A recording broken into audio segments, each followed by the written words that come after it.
Hello friends, welcome to another episode of Fitness for Transformation. My name is Juan, and today I'll be guiding you for another episode of my How To Thursday series, guiding you on how to do seated toe taps. This is a variation that is awesome for a nice core exercise. Let's go ahead and get started. If you're ready to learn something new, smash that thumbs up button, and let's go ahead and get into our starting position. For this, we're going to take it down to the ground. We're going to sit on our butts.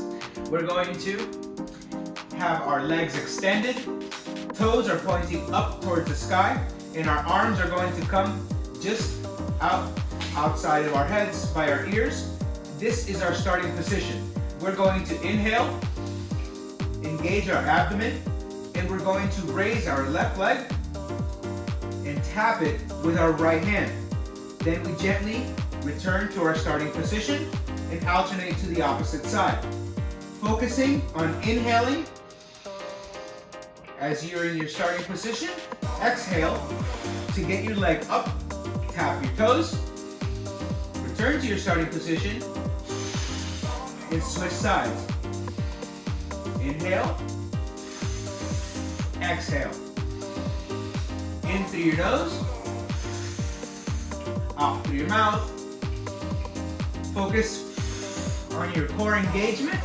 Hold that for a second, and then gently return to your starting position. If that is too difficult and we need a variation, let's go ahead and switch it up.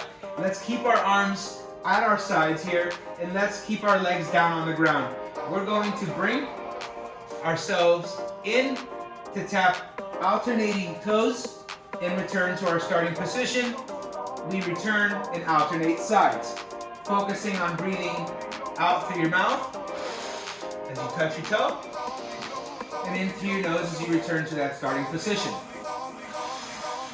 Alternate sides, and keep on flowing. And that, my friends, is how to perform a seated toe tap variation. If you learned something new, make sure you smash that thumbs up button. And if you learned something new again, subscribe to the channel. I post instructional fitness routines every Monday, Wednesdays, and Thursdays. And I look forward to seeing you next week. Thank you so much for watching.